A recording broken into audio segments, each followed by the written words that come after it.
नमस्कार, +2 MCC YouTube channel में सभी का स्वागत है।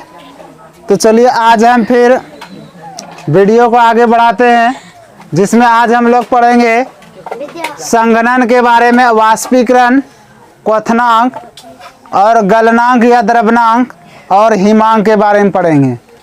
तो हम पहले लिख चुके हैं बोर्ड पे, अब इसको समझते हैं कि पहला क्वेश्चन है संघनन किसे कहते हैं। हिंदी में अगर क्वेश्चन बनाते हैं तो उसे हम संघनन किसे कहते हैं, यह संघनन की परिभाषा दें।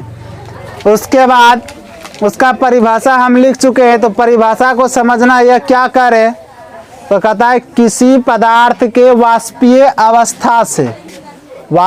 अवस्था से द्रव अवस्था में बदलने की क्रिया को संघनन कहते हैं। जैसे मान के चलिए कोई भी पदार्थ वह वाष्प के रूप में है, उस वाष्प अवस्था को द्रव अवस्था मतलब वाटर में परिवर्तन करने की जो क्रिया होती है उसे ही संघनन कहा जाता है, यह कहते हैं। उसके बाद अगला है वाष्पीकरण। तो वाष्पीकरण, तो इसका वाष्पीकरण का परिभाषा अगर क्वेश्चन बनाते हैं तो वाष्पीकरण किसे कहते हैं, यह वाष्पीकरण को परिभाषित करें, ये क्वेश्चन बना सकते हैं। तो इसका आंसर क्या हो जाएगा कि सबसे यहाँ किसी द्रव ऊपरी सतह से द्रव के धीरे धीरे वाष्प बनकर उड़ने की क्रिया को वाष्पीकरण कहते हैं। जैसे घर में कोई बर्तन में हम वाटर रख देंगे और पानी रख करके उस पर हीट देंगे, वह ऊपर वाला भाग, ऐसा नहीं कि वाटर के निचले वाले भाग से वाष्प निकल करके उड़ेगा। धीरे धीरे वाटर में जब हीट लगने लगता है तो हीट होने के कारण वह जो ऊपरी परत से वाष्प बनकर उड़ने के लिए तैयार हो जाते हैं। तो वही इसमें कह रहा है कि किसी द्रव की ऊपरी सतह, जो ऊपर वाला भाग जो होता है सतह से द्रव के धीरे धीरे से जो वाष्प बन के उड़ने की क्रिया को ही वाष्पीकरण कहते हैं। इसमें जैसे यह सभी तापों पर होता है, ऐसा नहीं कि हम किसी बर्तन में वाटर को रख देंगे और रखने के बाद जो है वह वाष्प बन के उड़ने लगेगा। जब तक हम उसमें कोई ताप नहीं देंगे तब तक वह वाष्प बन करके नहीं उड़ सकते हैं, ये आप समझ गए। उसके बाद क्वथनांक क्या कहता है, तो इसका क्वेश्चन इसी तरह सेम बना सकते हैं कि क्वथनांक किसे कहते हैं, यह क्वथनांक की परिभाषा दे। इंग्लिश में हम लिखे हैं ब्लोइंग पॉइंट, उबालने जो। उसके बाद कहता है जिस न्यूनतम ताप पर कोई पदार्थ द्रव अवस्था से गैसीय अवस्था में परिवर्तन अवस्था में बदलता है, तो उस ताप को उस द्रव का क्वथनांक कहते हैं। इसका कहने का अर्थ है कि जब जिस न्यूनतम ताप, जो भी हम हीट देंगे, ताप देंगे, उस ताप पर अगर कोई पदार्थ रखा हुआ है, उस पदार्थ का जो अगर द्रव अवस्था में से है तो वह किस में बदलने लगेगा, गैसीय अवस्था में बदल जाएगी। गैसीय अवस्था में बदलता है तो उस ताप को ही हम क्या कहते हैं, उस द्रव का क्वथनांक कहते हैं। यह समझ गए। अब इसमें जैसे में कहता है कि सामान्य ताप एवं दाब, एक्यूरेट एक ताप देना पड़ता है, ताप देकर शुद्ध जल का क्वथनांक 100 डिग्री पे होता है।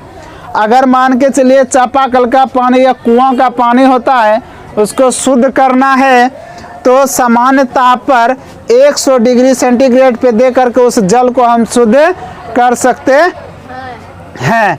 ये समझ गया आप क्वथनांक क्या होता है। अब आता है गलनांक या द्रवनांक।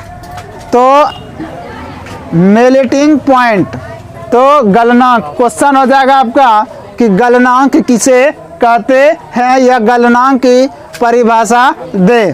तो आंसर में लिखे हुए हैं कि जिस न्यूनतम ताप पर कोई पदार्थ ठोस अवस्था से द्रव अवस्था में बदलता है तो उस ताप को उस ठोस का गलनांक कहते हैं। स्पष्ट रूप से यहाँ गलनांक का मतलब कोई भी चीज़ अगर ठोस है, उस ठोस तत्व को हम जब गलाते हैं तो गलाने की प्रक्रिया को ही क्या कहते हैं हम लोग, गलनांक या द्रवनांक कहते हैं।